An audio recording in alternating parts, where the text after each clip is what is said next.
your minds, very, very possibly and very likely, there's a thought in your mind which you've never become aware of in connection with everything that we have discussed in the past.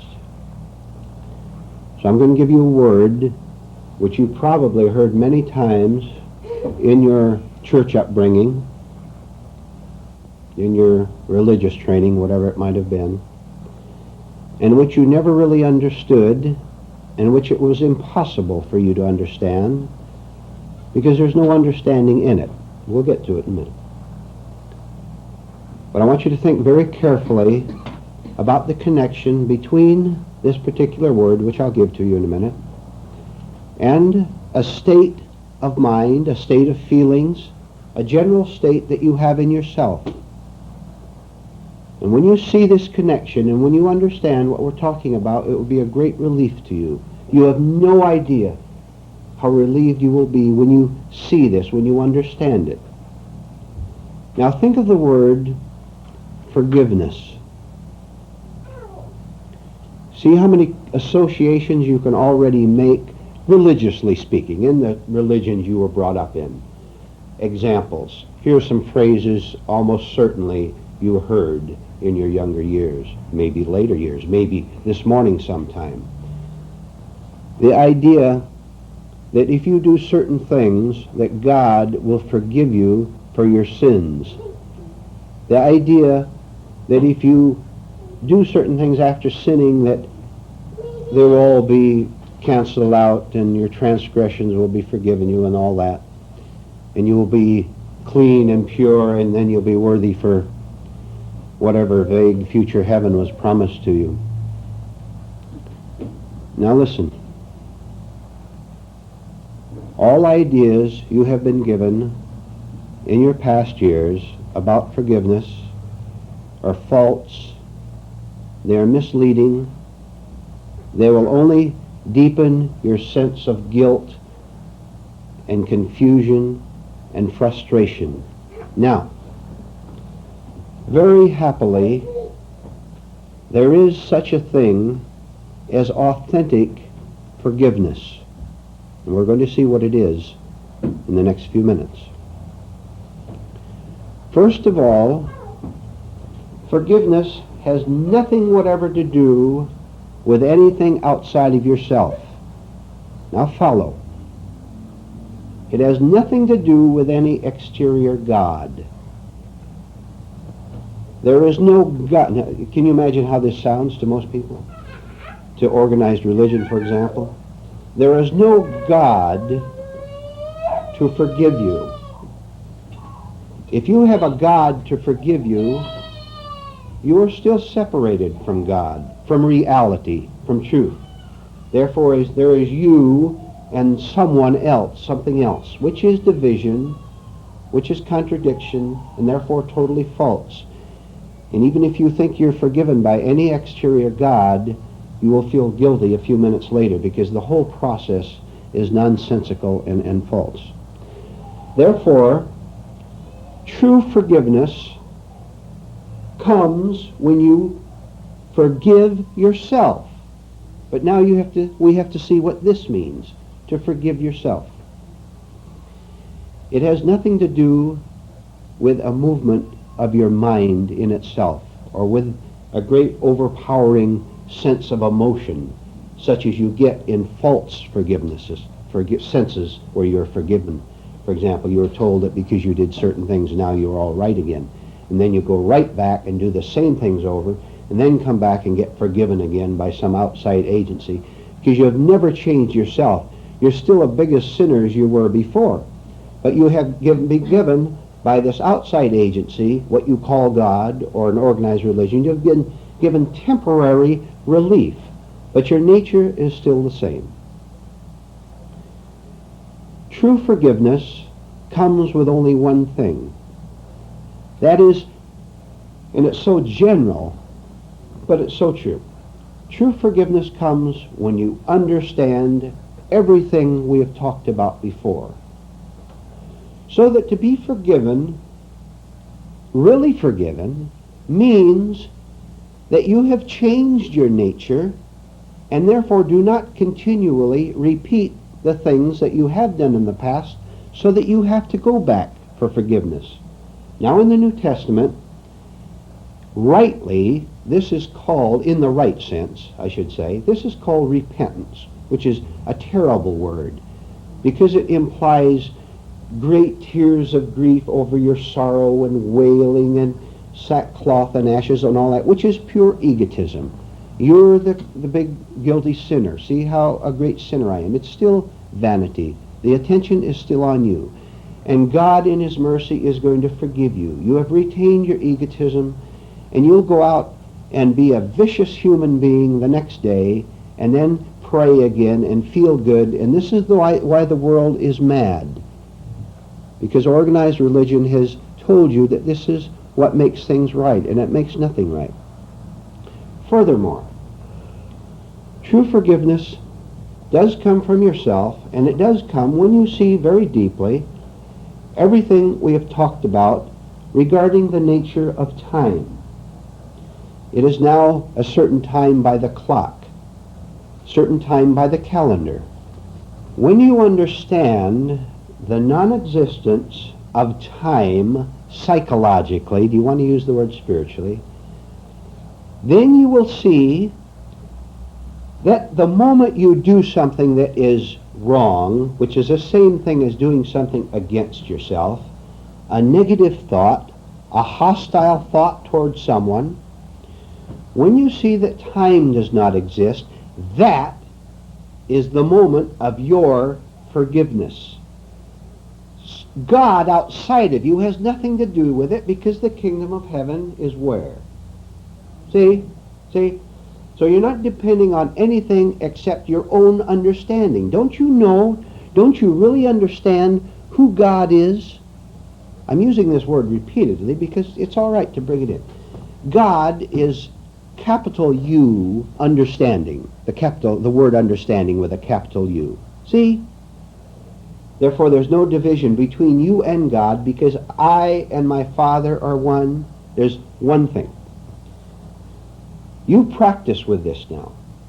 When you go out of here and you make any kind of an error, any kind, and you see it and you become conscious of it, do this.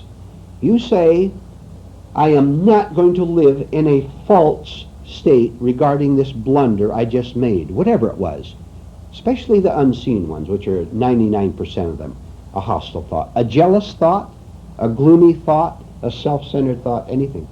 You catch that thought, you catch that action, you catch that attitude, and see this.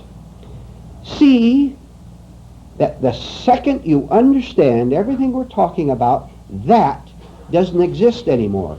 Because life is movement. A new thought comes in, right? It's with you for a split second. If you do not hang on to this with memory, connect all these things we've talked about in the past. We have about 50 things coming together in the center here, right? When you drop that thought and don't hang on to it because you're no longer going to destroy yourself by getting excited over being superior to her. I'm superior to this man, I get a thrill, I get an excitement, right? And I'm destroying myself if I feel superior to him or to this lady here. I cannot be superior, to follow this thought for a minute, to anyone. The fact that I am either superior and inferior to you is another falsity which always brings me back to my need for forgiveness. I, in my vanity, have offended you because I have a certain power over you, whether the power of the parent or of the exterior authority, whatever it might be. I have hurt you because I get excitement over feeling superior to you. And I'm a sleeping human being who gets my kicks out of hurting you. If I don't want to live this way anymore and destroy myself, I see that this idea I had of myself of being superior, which was conditioned from the past by what my parents in their sleeping state told me and what society told me and what all my friends do, and I didn't know that they were mad because I didn't know that I was mad.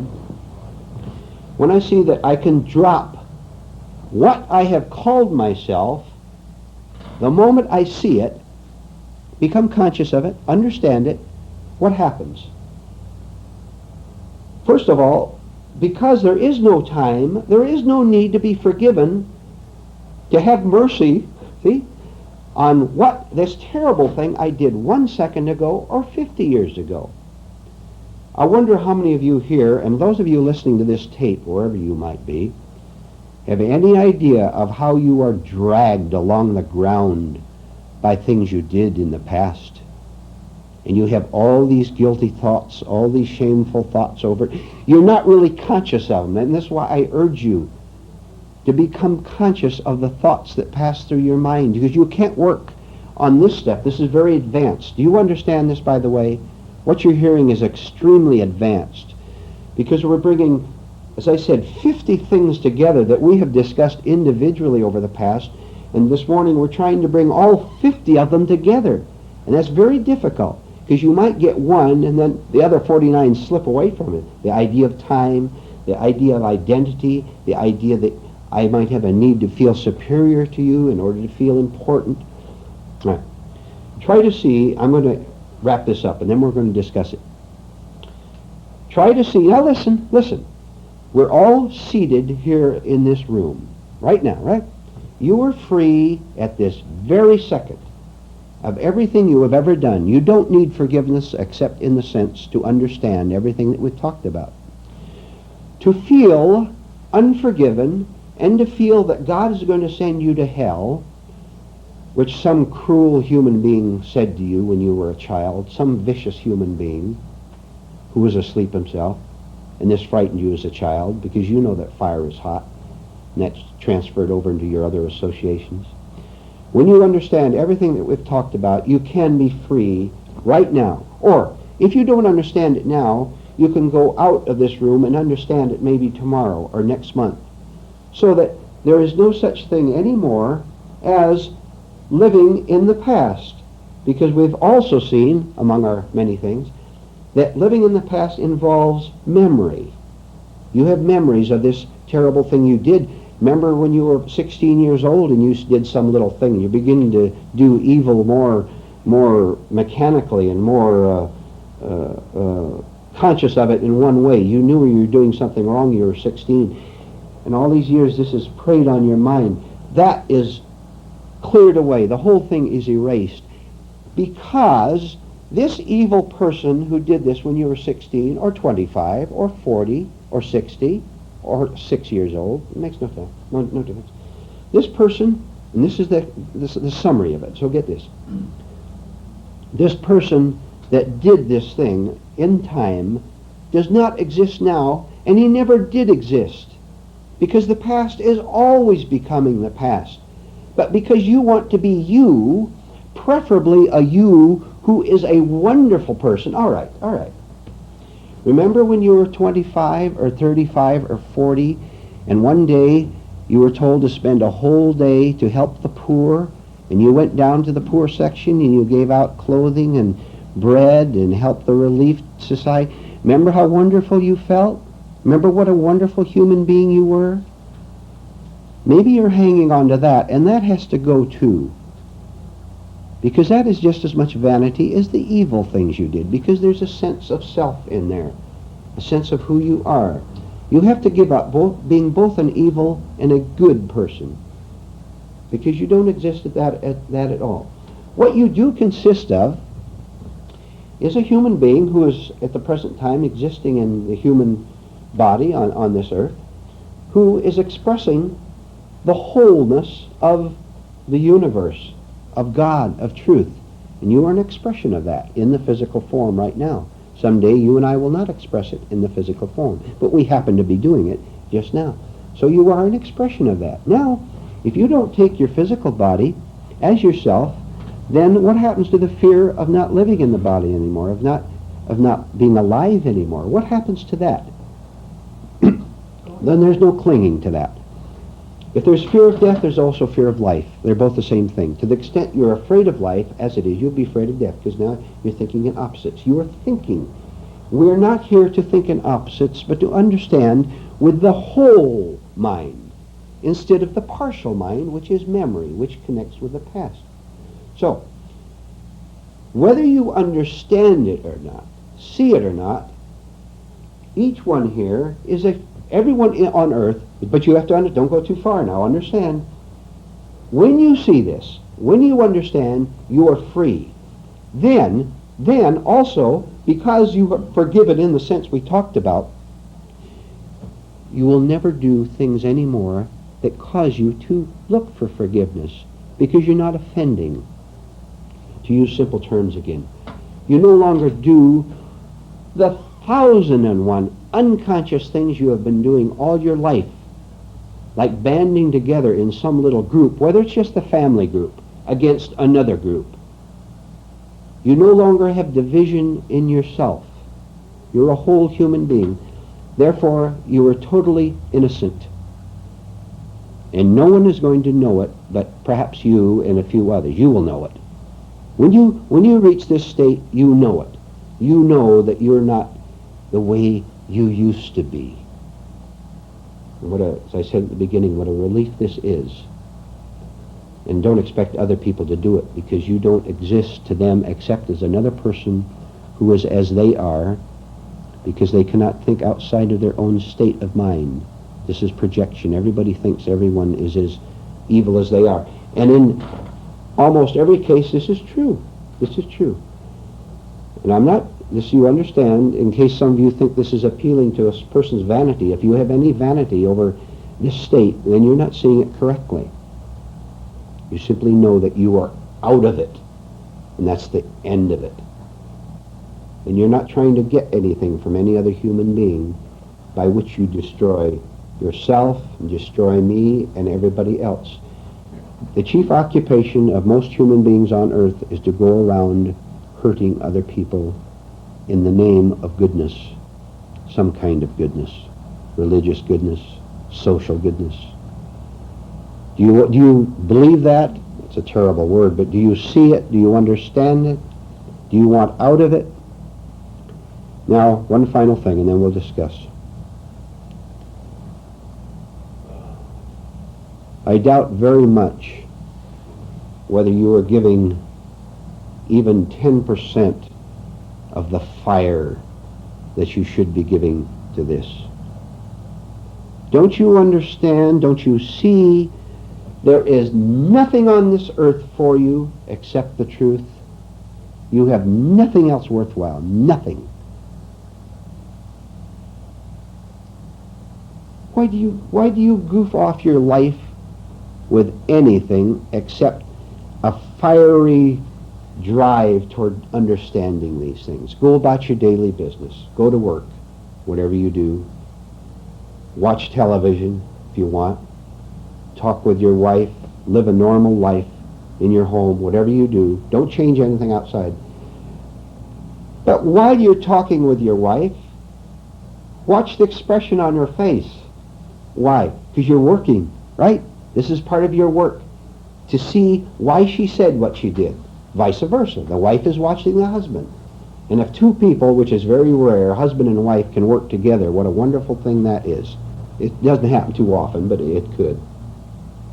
Go about your daily affairs, which is your school, your work, whatever you work at, your home life if you stay home. That's the place to work, to understand everything we're talking about. Get on fire about this. And you get on fire by seeing what a bad state you're in.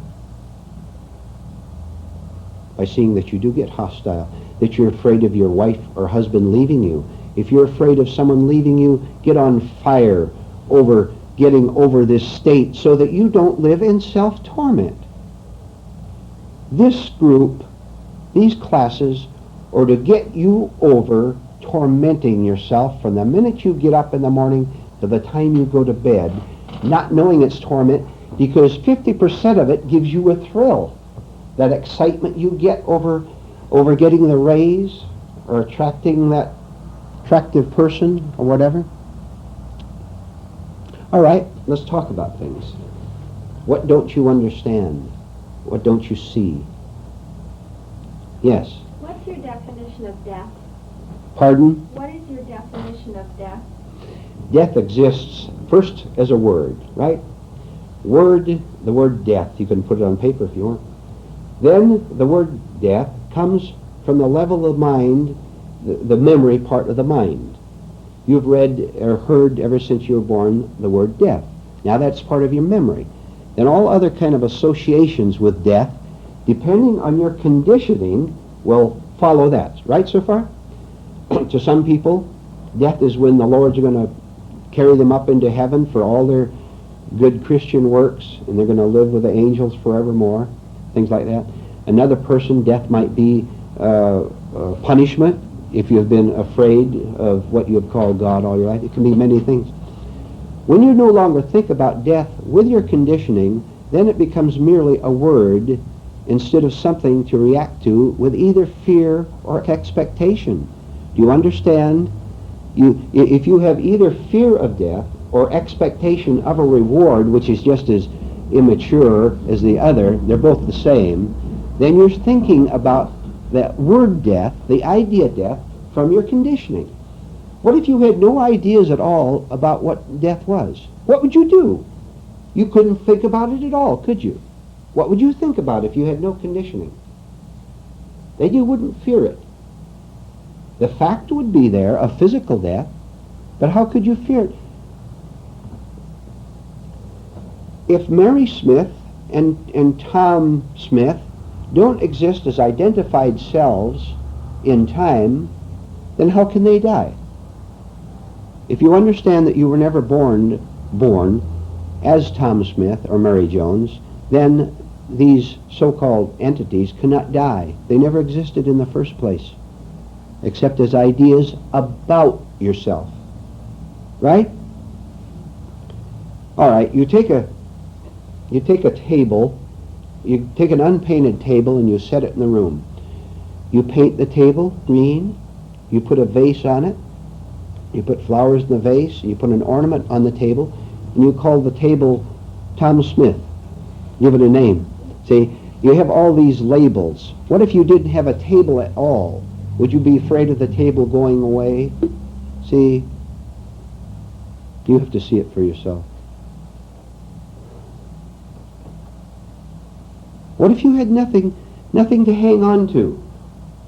What would you be afraid of losing?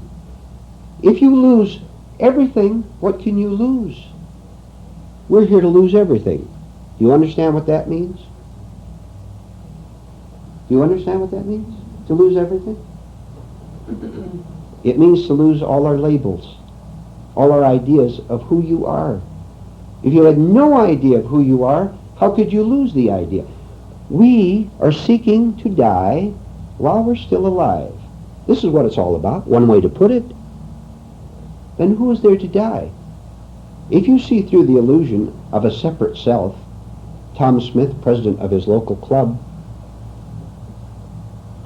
if he never exists as Tom Smith, president of his local club, who got a vanity pleasure out of it, then how could he be afraid of losing anything?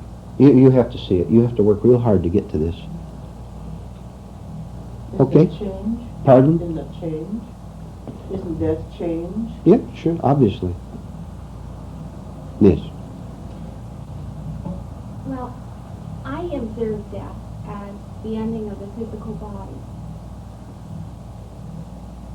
Now, my mind is part of the physical body, and my mind has all this memory. If I walk out in the street and have this in my memory that you shouldn't fear death, and a car is coming against me, all right. you know, that's what I... No, isn't it inherent in you that you fear being hit by a car? I understand. There is a part of you which is a natural and right part, which is known as natural instincts. Cosmic truth, see, we have to find words. God, cosmic truth, the universal whole, use what they want, has an urge to survive, to live. You'd be very foolish if you walked out in front of a car, because you'd be violating the instinctive part of you that says live. That is natural and that is right. Excuse me. Because survival is put into you, just as the desire for food, the desire for anything else natural to the body is put into you. Therefore, if you walk out in the car, it means you're simply something very mixed up about you, you see. And it may be that that's your way of escaping all your problems in life, which, of course, that's what suicide is. There's no problem there. I see no great problem here.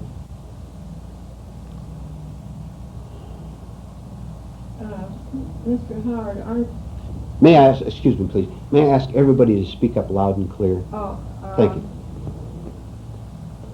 In speaking of life and this fear of like walking in front of the car, the young lady just spoke of, is this a possibility that we come into this physical life here on this earth plane to learn what life really is, that this isn't the life we lose, it's just the physical that we lose? Yeah. Do you yes, true. I'm just Go trying ahead. to clarify Okay, this more okay. in my All right, mind than all I right. want you to get. Look. I was asking. I'll tell you something. I'll give you what you call good news. Would you like some good news once in a while? See how relieved you are? You all smile because your intention. The talk about death makes you tense and a little nervous, doesn't it? All right, you watch that. I will give you some good news. God cannot lose himself. God cannot die. Now connect this with what we were talking about. The idea of eternity is a fact.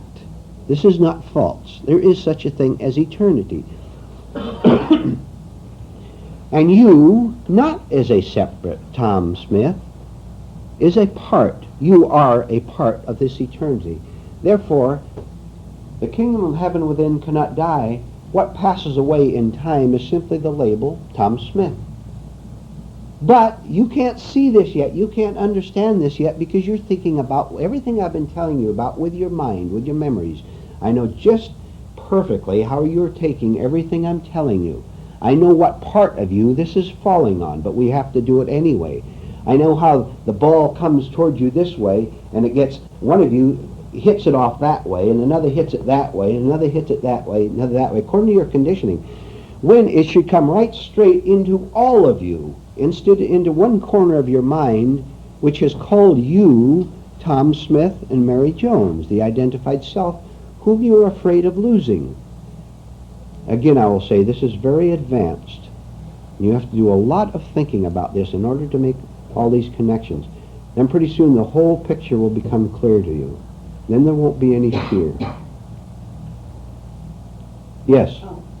Would it be if you feared death because you felt that you wouldn't live long enough to find yourself? Is that a natural fear? No. No, All fear is wrong. All forms of fear is wrong. We're not talking about, and I wish we had another word besides fear, sort of instinctive fear. When you walk out in the street, that is not psychological fear. That is instinctive fear of survival. See? Can you see the simple difference in that? There's no I connected with you. You're simply saving your physical body from being destroyed. So that's all right. Any kind of a fear that is wrong is connected with your sense of self, with who you are. And you're trying to perpetuate the illusion of you. Therefore, do you know what death is? Death is the insight into seeing that the illusory self is illusory. That is what death is, in one sense. That's the death. That's the end of it. You have now died. How many of you have read the New Testament? Shall we go into that very briefly? A man has to die before he can be born again, right? We're attempting to die to all the illusions we have about ourselves and about society. And by the way, when we see them about ourselves, then we see them about society, which is why you can no longer have anything to do with the madness out there psychologically. Socially you may, physically you may, but you're not agreeing to it anymore. You had better say this to yourself. You had better rise up and say, I'm not going along with this madness anymore. And you will say it quite naturally when you have seen your own, and I won't say the word madness this time, it's a little strong. I will say when you see the way you have lived all your life in illusions of being a nice person, you're not nice at all.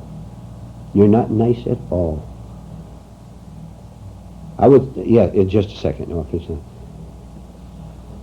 The test is how you would behave if you had power given to you by society. How would you behave toward another person if you were given power to hurt him, or to dominate him, or to say cruel things to him? How would you behave? That is the test. And the worse off a human being is, if he gives this power, then he will destroy the world. There's a tremendous neurotic, sick thrill in hurting other people, consciously or partly consciously, maybe, that is. You can see the results of it. Yes, go ahead. Well, Mr. Howard, you just answered the question that I wanted you to elaborate on. Most of our chief occupation is going around hurting people in the name of doing social good. You mentioned this. Yes. You partly answered it there. Could you elaborate any more on this? All right. May I say something without sounding like I'm degrading your level of psychic intelligence? If I tell you, you won't understand. You really won't. All I can do is the best I can to say these things on a certain level so that you can take it and then work with it in your daily experiences, because you're not going to believe me. You're not going to accept it. Well, let's see if you do. You tell me as a starting point on this question, what is your idea of doing good to other people? Someone speak up, please. What is your idea of doing good? And then I'm going to find out why you do this good. Yes, miss. To treat other people the same way that you would like them to treat you. All right, to treat other people the same. How many of you live this way? Raise your hands.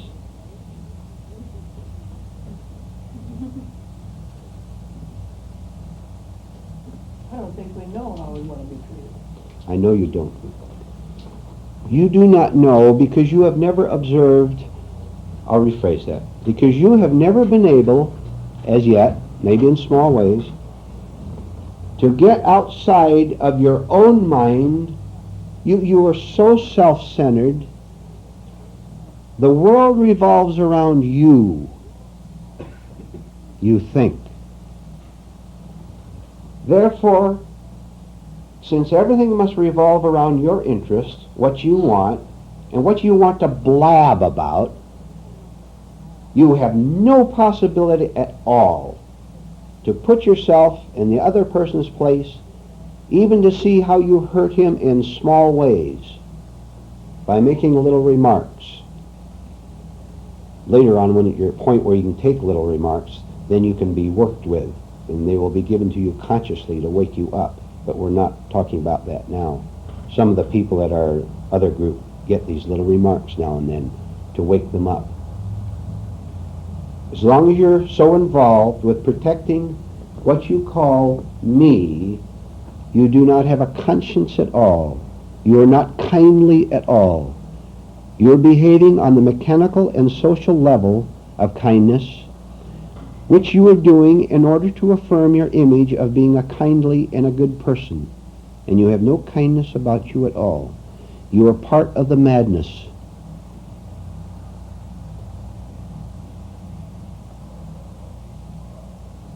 You ask yourself why you do good, what you call good. Track it back, and you will find you're not doing it for the other person at all. You're doing it for one reason or another, and you have to see it for yourself. Now I'll tell you what doing good really is. I'll tell you when you were really being good to this gentleman and to this lady, and the man 10 blocks down the street who has no interest in these things at all. Again, we'll quote the New Testament. Christ said something about, no one is good but God. Do I have that approximately correct? And this is the clue. When a person has died to all these images he has about himself, any kind, there's no thought about who you are at all. No thought. And believe me, you have to work real hard. Then you are a good person. And I'll tell you how you will discern this at the very start, when you're really becoming good. You no longer do, this is one little thing, there's many. You no longer do the social things you used to do because you're no longer getting ego gratification from doing them. The giving of gifts, for example. And how many subtle motives can you find why you give gifts to other people? One, you've been conditioned and you'd feel guilty if you didn't. Two, maybe you want something in return. Three, you can hardly wait to see the expression on their face so that they thank you. And in that split second, you feel like somebody because they look at you and thank you. And you just that second, and then you're right back where you started. And then after you have given the gift, you feel resentment over your slavery, and you were a slave. You cease to do certain things, you have to see it for yourself, that you used to do, because you're no longer trying to prove how nice you are. Because there was no nice person by the name of Tom Smith or Mary Jones there. There's no separate entity there at all. This means you have worked real hard on yourself to the point where you, now this may sound strong to you, but listen to it. This is the truth. This is the fact.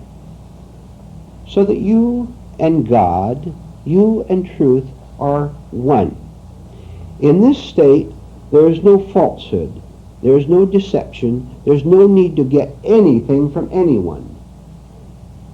Then God is operating in this world. Cosmic truth. Cosmic energy. Call it anything you want. That is pure. That is decent. That is innocent. That is right. And you are one with it.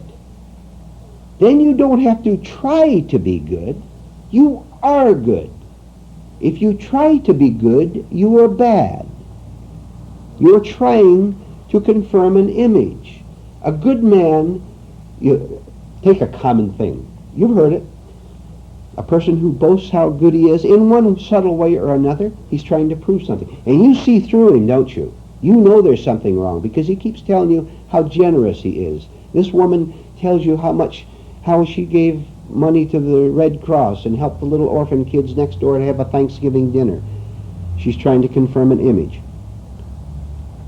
When you and truth are one, then goodness is, right now.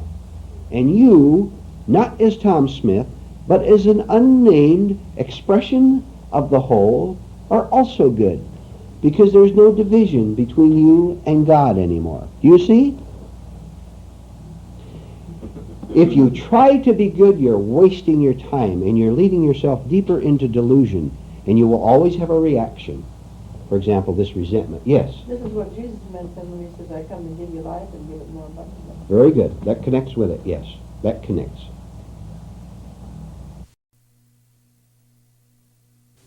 True life. Instead of this false life, this artificial life by which society lives and does injure each other. Yes. And the way that you can truly help another person is by only becoming true to yourself.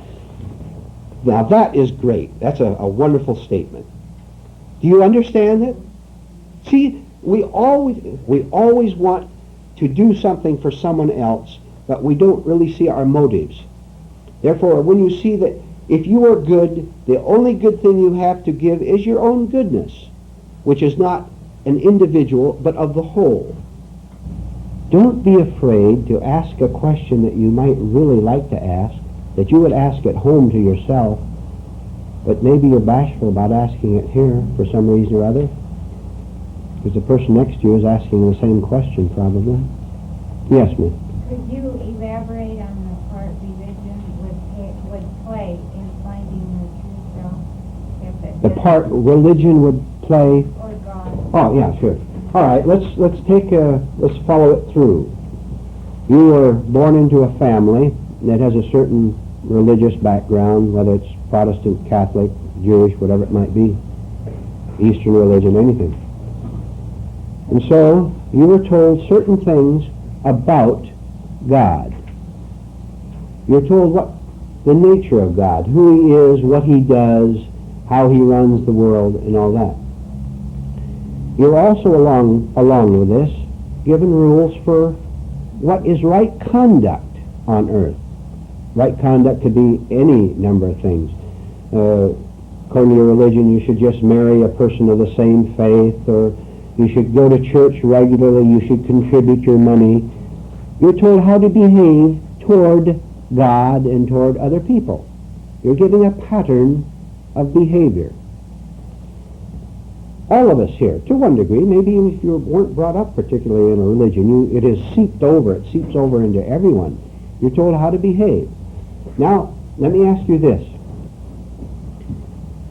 Have you ever noticed with all this precise and authoritative training about God and all the rewards you're going to get about following this particular God, that you're still unhappy, that you're still confused, that this thing that was supposed to solve your problems and make you happy not only here on earth, but to give you a preview of heaven beyond, you have all noticed, or you probably wouldn't be here today, you've probably noticed it has given you nothing except more confusion, more heartache, and more resentment at going ahead with all these stupid rituals that you were told were a sign of serving God and of therefore being a good person.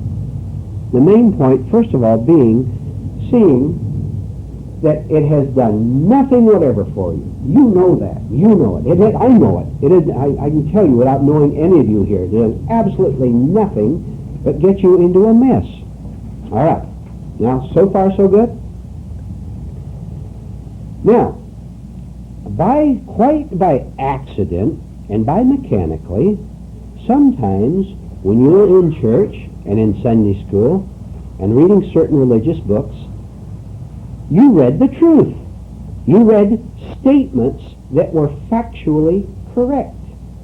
For example, you could read in almost any kind of a book that says you should treat other people as you should treat others as you want yourself treated, right? Now that's a basic religious doctrine. No one does it, of course, because they haven't understood all these other things we've talked about, that you first have to die to what you call yourself before you can be a good person. However, you have in your memory a proper and correct guide toward going on to these other things. Take the most classic statement of all, to my mind anyway. If you heard in church, ye shall know the truth, and the truth shall set you free. This is a fact. This fact has nothing to do with that church, or this religious book. That is a fact standing all by itself. Now, in the middle of all this insanity that you have been given about God, you do have one small thing that is right. This statement that I just made, and others similar to these. Hang on to those, and don't you dare let anyone interpret it for you. Don't you know that inwardly you have a sense of what the truth is? And then society went to work on you. What we're doing in this group is to get rid of the trash so that only the truth remains. And on the level of thought, the thought that ye shall know the truth and the truth shall set you free is correct. Right. Hang on to that. This is what we're working on, and not giving you any other nonsense. You're not getting any nonsense in this group. You have never been told a lie in this group. You have never been deceived about anything whatever. Never. We could have 50 times the number of people here if you were flattered and told what you want to hear, but you're not getting that. So hang on to that. Do you want to say anything more? That's the basis. We're here to get rid of the trash that was piled onto us I understand. through religion. Did you want to comment more? Did we? It wasn't all right.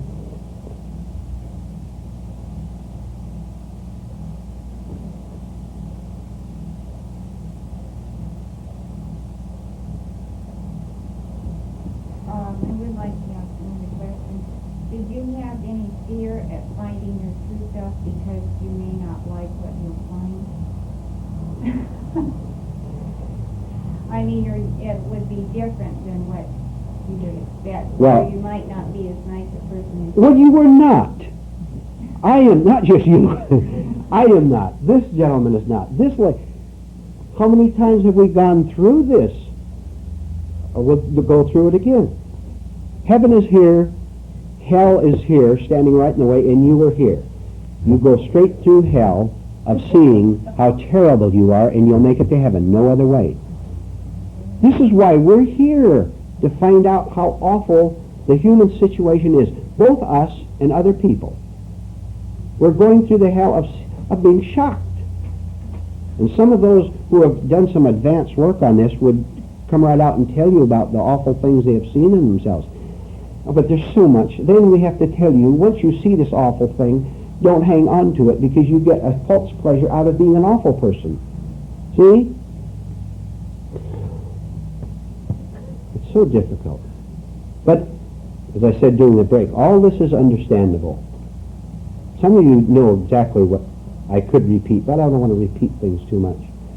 Of course you're going to be shocked. The more you're able to take it, this is the key. To see that you're not this ideal, nice person. I can tell you some of the images of some of you in this group, some of you that I know, because I watch you, I observe you, and I know the images by which are motivating you, and which you will have to be shocked out of as soon as you're able to take it. But I can't give you too much, or it'll fall over to resentment and closure instead of enough so that you can say, connect with something you've learned here perhaps, and say, that's right, I do tell petty lies. Yes? If we see how terrible we are ourselves, we stop pointing the finger at other people, and it destroys our vanity. Right, because there's no opposite anymore. Right. We're all in the same horrible mess. Wherever you have an image of being good, you have to find another evil person, the opposite political party, the opposite religion, the opposite country.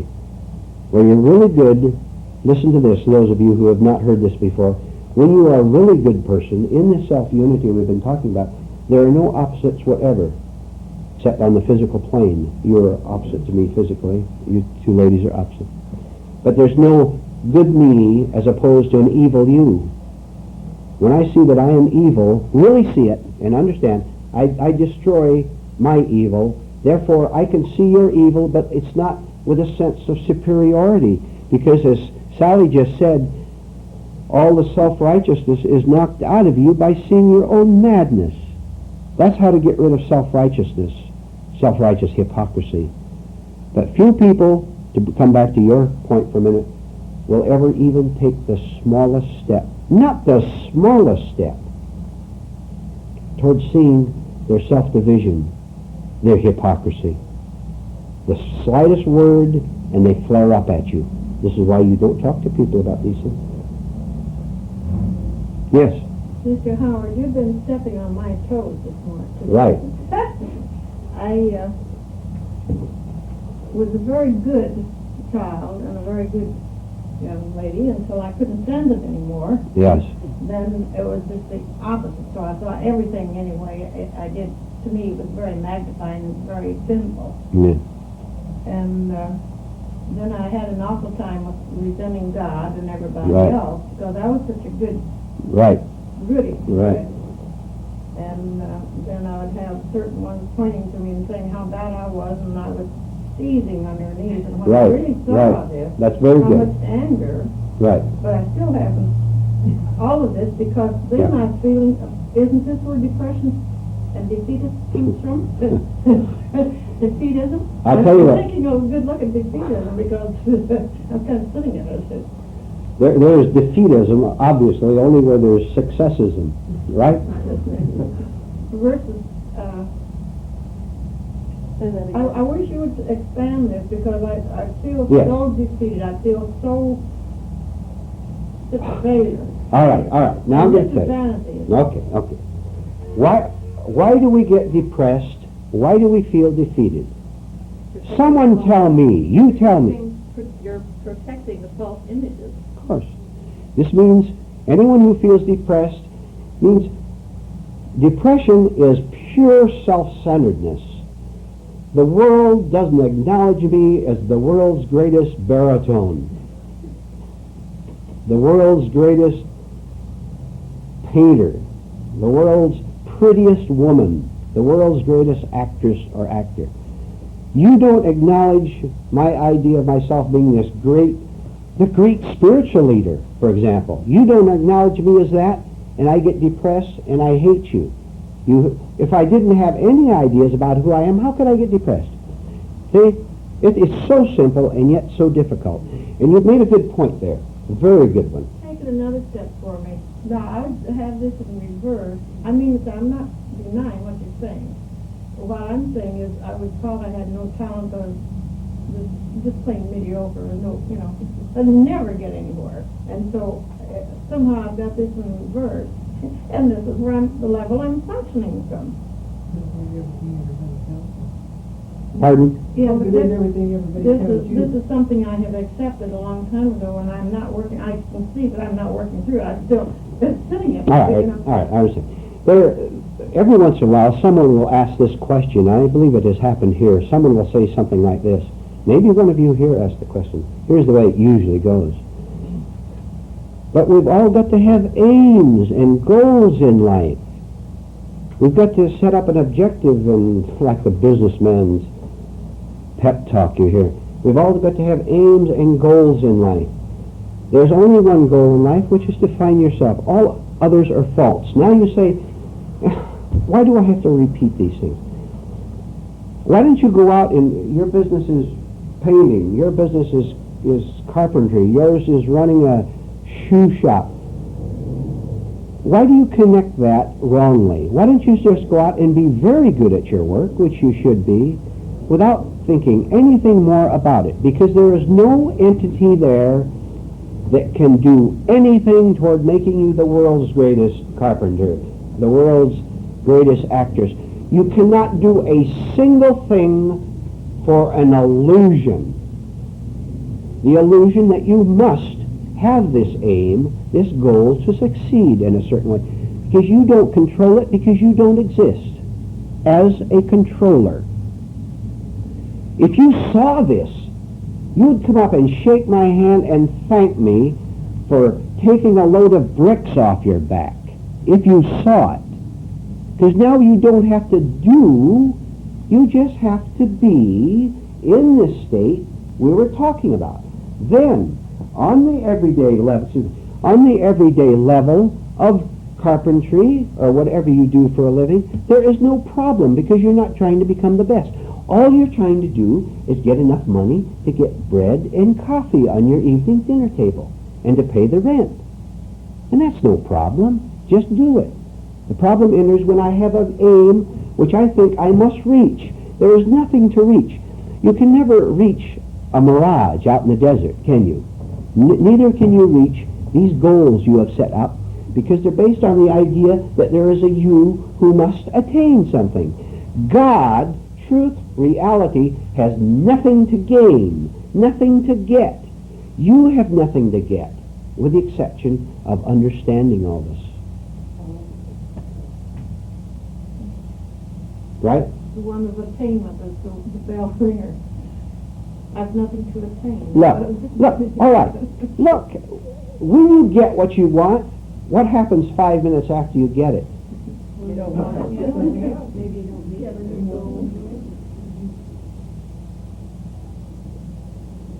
Because you have got the temporary ego gratification and you're excited. I won the election down at the club. I got that beautiful woman or that handsome man. I got the raise. You're excited. 5 seconds later, you're depressed again, and this is the way everybody lives. Except those who want out, who have seen through it. Okay. Yes? The success that she used, that's misleading in itself. It's success according to who? You know, your image of it, somebody else's image of it. Right. And what are you trying to really live up to? See how society gives us all this false information about success, about God, and we believe it, And do you know how incredibly difficult it is to find someone who has even a beginning inkling of something else other than this? You're not going to find them. It's very difficult to find, sometimes even books. We know about them because we've gone into this. How a person who has not started on this way, say, all right, pick out Pocatello, Idaho. Here's a man or a woman, 40 years old, living in Pocatello, Idaho, and he's miserable, and he, like we all want to get out of. And where is he going to turn? You know about this, don't you? Where is he going to turn? What's he going to do? He's just going to blunder for years. He is, because there's so few. And everyone he goes to, and I have no hesitation in saying this, I'll use the word everyone, although there's 1 in a billion who could help it, everyone is going to tell him lies about how to get out. And the blind lead the blind. You feel very, very fortunate for being in this group. And those of you listening to this tape, you feel very fortunate. And if you don't feel some real excitement, some different excitement in what you have heard, then you wake up because you are asleep and you don't know it.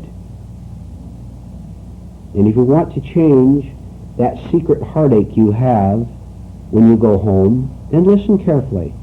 There's a treasure here that you have no idea of where it leads to, of how rich it is. What you can, if you do not know the truth, all right. But you can know your misery. You can know your secret fears. That is good. That is a necessary step. Because that means you're no longer lying to yourself about how happy you are. Start with that much, and then go on from there, and treasure the truth above all. Never mind what other people tell you. They don't know. And somehow, when you get false advice, you sense it. But you say, well, I might as well accept it because I don't know anything better. Where am I going to turn to? And it is difficult. But you are fortunate here. Each one of you here, very fortunate.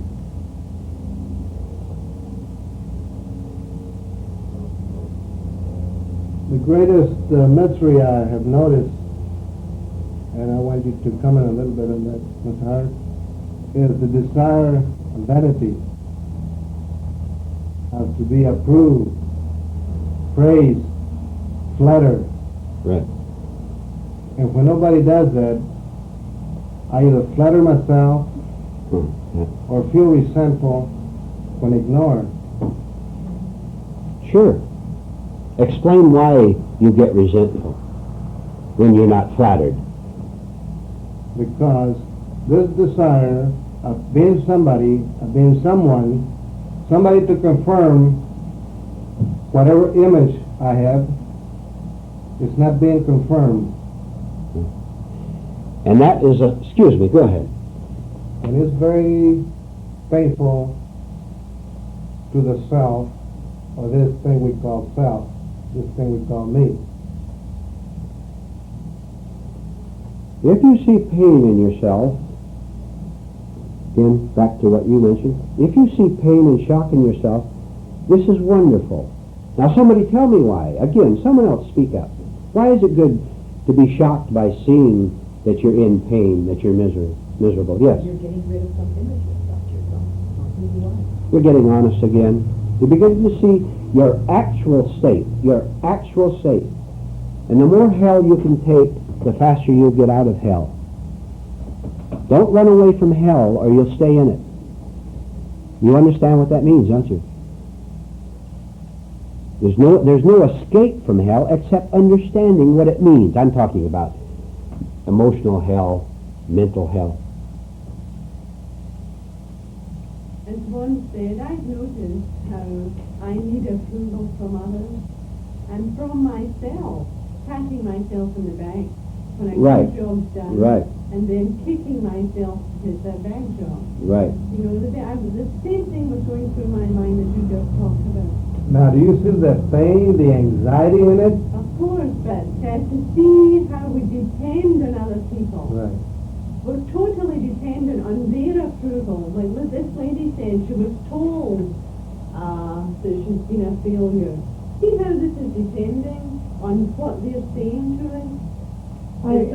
I'm just now tying this approval in. You try to be good because of approval. And it was a feeling of, I can't be good enough. It's more and more and more. And then you become a slave of other people who will sense your need for approval, and they will take advantage of you in one way or another. And then you'll resent them because you sense that you're a slave to them. Well, And of course, there's no end to it. No end to it. as Juan was saying, if he doesn't get approval because of the good things he does, then some of us, including myself, think, well, I'll turn around and raise a little hell and then I'll be one. That's a good point, Bob. That's very good. People who are violent are doing the same thing. If I go out and burn down a building or whatever I do to attract attention, the only thing I'm really concerned with is that you look at me and pay attention to me. I want, because that affirms what I call me. Remember the time there were some people who were going to riot or something, and they found out the television cameras weren't going to be there, so they called off the riot? This was actual story in the newspaper. You see it in little children. Little children are very early learn that by screaming they can get what they want.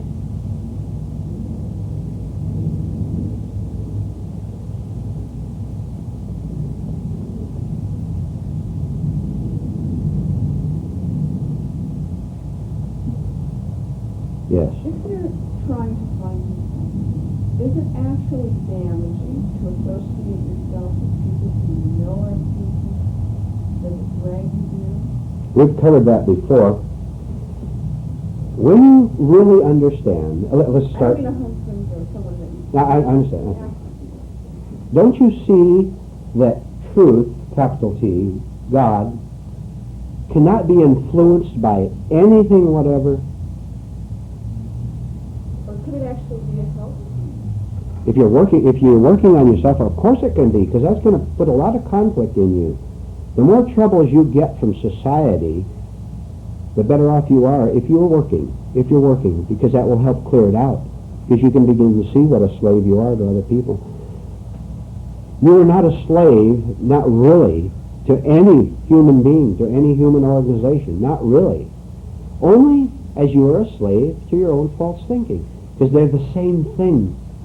And when you see that you're a slave to your own illusions, the chains that you thought connected you to this other person fall away because they were made of paper, not even paper, but they looked real. And when you see that the problem was you, look, I want you in my life because you keep me from being lonely, you confirm my images of being a person who is worthy to be with and all that. I'm depending on you. At the same time, I'm going to have all these other wrong emotions toward you. I'm going to maybe be jealous or possessive or whatever it might be. When I think that I'm a slave to you, if I even see that much, when I see that I was a slave because I did not understand the nature of loneliness, the whole thing falls away. I saw that I was a slave to me, not really to you. Therefore, the resentment over being a slave to you falls away. The whole problem that I have in my world exists in my world and in no place else. No place else. Psychologically. The world may destroy itself with wars and riots. And by the way, when you think of the madness of the world, war is good because it's such an obvious physical thing, and you can throw it up into your mind of airplanes bombing and guns and things like that. But did you ever think of the war that goes on in practically every home in the world? Think about the war there. Start working on that war so that you are no longer a part of it, not by necessarily moving out of the home, but by moving out of your own illusions, so that you are contributing to the sanity in that home. consider the opposite. You are free of everyone, of everything. Then you'll behave wisely and properly toward everyone, whether they're asleep or whether they're beginning to work on these things, whatever their level may be. Because you're not, we've covered this before, well, you're not a problem to yourself. How can any other person be a problem to you? If I react in anger towards something you did to me, I react in anger because I have a problem with myself and nowhere else. Then if you are angry with me, where's the problem? I don't react to it. There's nothing in me corresponding to your negative state. There's no correspondence. With the lady like yes, there's no correspondence because I'm not on that level anymore. If you're on the top of a tree, you can't be hit by a rock rolled along the ground.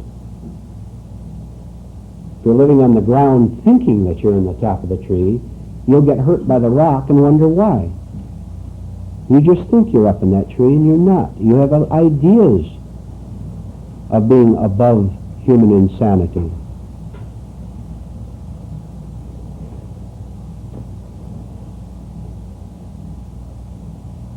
How many of you work on yourself between these meetings? May I see? May I ask anyone who volunteers what they do? Just tell us what you do, please. And we understand that work can consist of 1,000 things. Yes, please. Well, I just observe myself in relation to others and watch what goes on inside of me. And I've noticed that, especially, it seems the last few weeks, quite a bit of violent reactions that I thought I had overcome. And really just seeing yourself in every situation, yes, wherever you are. Yes. And that's very good. Really surprising what you notice about yourself that you really think. I will pass on to you in connection with that little lesson we had a week ago. I asked the group to remember the two words of rage and fury. And the example might go something like this. You see, you tell yourself, not me, you tell yourself whether this has happened to you within the last day or last week, where a series of little annoying things happen to you. Some of them may be large things, like you get a disappointing letter, or someone hurts your feelings. Several things, and they all come within a time period of maybe a half hour. Bang, bang, bang. The troubles pile up. You may, when the last straw falls on you, whatever it was, you dropped your favorite plate while washing dishes and you broke it. The last straw, you watch yourself. You see if you have any rage and fury in you. See? Now, this is the way you really are. You've just been hiding this. You've been keeping it down because you have avoided all your life.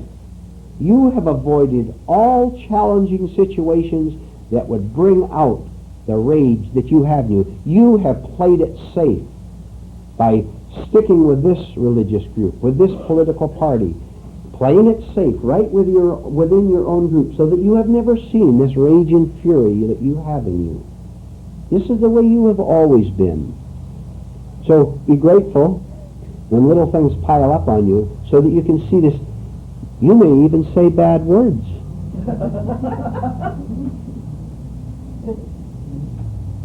This is because for a split second the curtain has burst aside and the real you is on stage for a minute. Be sure to use that properly. And you know what that means, to use it properly. Simply see, for one thing, that you were not at all in control of yourself as you thought you were.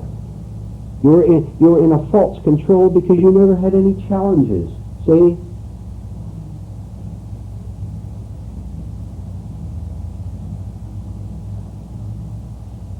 That is part of your hell, to see how much rage you have, and you were such a sweet religious Christian, you thought, or a good, plain old good person, you thought.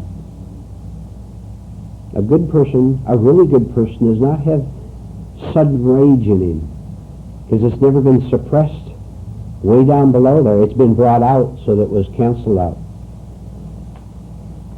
through understanding all this. 1 minute. We have 1 minute left. One short question or comment. Anyone? Yes.